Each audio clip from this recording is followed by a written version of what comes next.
On Christmas Eve, 1996, the city of New York was wrapped in a hush that only winter can bring. A hush broken now and then by the wail of distant sirens, the shuffle of footsteps on icy sidewalks, and the persistent glow of neon lights fighting the darkness. In Queens, where the buildings huddled close and the streets were lined with the ghosts of 1,000 stories, a single apartment flickered with the soft, uncertain light of a string of Christmas bulbs. Inside, the world was smaller, quieter. The wallpaper peeled in corners, the radiators clanged like old ghosts, and the air carried the scent of canned soup and pine needles that had lost their freshness. 10-year-old Lucas lay on the floor, his breath fogging the cold glass of the window as he tried, with all the focus he could muster, to fix the broken leg of a plastic soldier. But his mind wandered, away from the soldier, away from the room, and back to the secret he kept pressed under his mattress. It was a piece of paper, crumpled and yellowed, with one corner burned, as if someone had tried to erase it from the world. On it, a line in careful, faded ink. "I didn't want to leave him. Please forgive me." And beneath, a single name: Sophia. He'd heard the adults talk about his past, always in hushed voices, always with the same conclusion. His mother was gone, had left him at the hospital, had never looked back. The letter, they said, was nothing. Trash. But Lucas didn't believe it. He couldn't. He had memorized every word, traced every letter with his finger in the dark, and wondered, who was Sophia? Was she real, or just a wish he'd conjured in his loneliest moments? That night, as the city settled into the cold embrace of winter, Lucas wrapped himself in his thin blanket and watched the snow begin to fall. He wasn't waiting for presents. There had never been presents. But he did have a wish, not for toys or sweets, but for the truth, for someone to look him in the eye and tell him where he came from and why he had been left behind. When the apartment was finally quiet and the laughter of his foster parents faded behind the closed door, Lucas crept from his bed and pulled out the letter.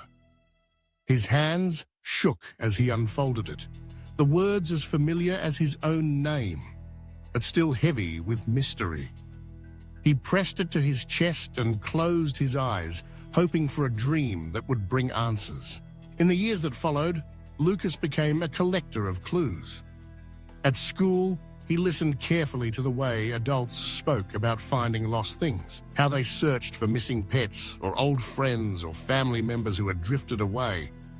He learned to use the library's computers, scanning through databases and old newspapers for any mention of a Sophia who might be his. He even tried calling numbers from a battered phone book, his heart pounding with every ring, but always hanging up before anyone could answer. The search brought only silence. His foster parents grew impatient with his questions, punishing him when he skipped chores or seemed distracted. But Lucas kept the letter hidden, his one connection to a past he refused to let go. Then in 2000, when Lucas was 14, a crack appeared in the wall of silence. It happened at school in the middle of a project about family. His classmate Eleanor brought in an old photograph, and Lucas stared at it for a long time. The woman beside Elena had a smile that tugged at something deep inside him. A memory, a dream, a hope. When he asked Eleanor who the woman was, she told him her name was Sophia. She worked at a flower shop not far from the school. Lucas spent 2 days gathering his courage. On the 3rd day, he walked the 12 blocks to the shop, the letter pressed flat in his pocket, his heart racing with every step. The shop was small, filled with the scent of dried lavender and the colors of 100 blooms. Behind the counter, a woman was arranging sunflowers. When she looked up, Lucas felt the world tilt. Her eyes, her smile so familiar and yet so strange. He asked her name. Sophia, she said. He asked if she had ever given up a baby boy. Her hands stilled. She reached under the counter and pulled out a small, worn notebook. Inside, in a clear pocket, was a copy of the same letter Lucas had carried for years. Only this one was whole, unburned, untouched by fire. They stared at each other, the silence thick with questions and memories neither could name. No tears fell, no words of reunion were spoken, but something passed between them. A recognition, a release, a fragile thread, connecting the years of loss. Sophia didn't take him home that day. She didn't claim him as her son. Instead, she asked him to return the next week, promising to share more when the time was right. Lucas spent that week in a haze of hope and fear. Each night, he replayed the visit in his mind. The flower shop, the scent of lavender, the trembling hands that matched his own. He didn't know what the future held, but for the first time, he felt the story he'd been told all his life begin to unravel, revealing something softer, something more true. The following Saturday, just after noon, Lucas returned to the flower shop. Sophia greeted him with a quiet smile and led him to a small bench behind the shop, beneath a tree stripped bare by winter. She brought out a box, old, heavy, filled with the weight of years. Inside were photographs, letters, and a small stuffed bear with a faded ribbon that Lucas recognized from the blur of early memories. Sophia told her story carefully, her voice steady but thick with emotion. She spoke of being 19 and alone, of parents who sent her away in shame, of working long hours in a distant town to keep her baby. She spoke of illness, a lung infection that left her hospitalized for weeks, and of returning to find her child gone, given up by relatives who believed it was for the best. She searched for years, facing closed doors and sealed records, but never stopped hoping. The letter she had written was returned to her, unopened, marked, "No known recipient." As Lucas listened, the pieces of his life began to fit together. The gaps, the silences, the sense of something missing, they all made sense now. His anger and confusion melted into a quieter ache, one that came with understanding. The path forward was not easy. Sophia had no legal claim to him. Lucas remained in foster care, still a ward of the state.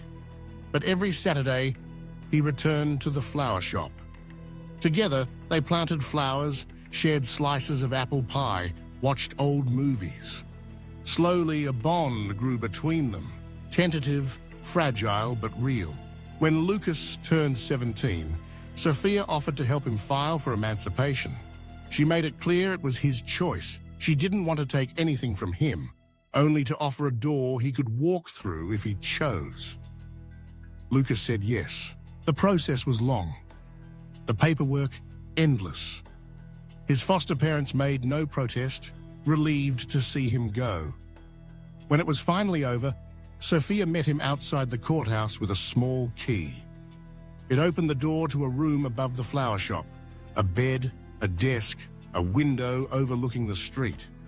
It wasn't much, but to Lucas, it was everything. In the months that followed, Lucas and Sophia learned to fill the empty spaces between them. They shared stories of the years they had lost, never with bitterness, but with the quiet honesty of survivors. Lucas spoke of his scars, his fears, his longing for a home. Sophia listened, never pushing, always patient. He didn't call her Mom at first. The word felt foreign, heavy with years of absence. But one day, before his 18th birthday, Lucas left a note on the counter. Gone to get groceries. Back soon. Love, your son. Sofia never mentioned the note, but from that day, she called him Mi Niño, the words from his earliest dreams. Time passed. Lucas graduated high school, then community college. He began helping at the flower shop, eventually opening a small booth at the weekend market. He learned the language of flowers, the art of making strangers smile, the rhythm of a life rebuilt. Every Christmas Eve, no matter how cold, Lucas and Sofia sat together on the bench behind the shop. They drank cocoa, lit a small candle, and remembered what was lost and what was found. The torn letter Lucas had carried for so long now sat in a frame beside Sofia's copy. Two halves of a story, finally made whole. He never forgot the years of silence, the ache of not knowing. But he learned that love, even when buried by fear and mistakes and time, can find its way back. And that sometimes the greatest gifts are not wrapped in paper, but in the courage to seek the truth and the grace to forgive.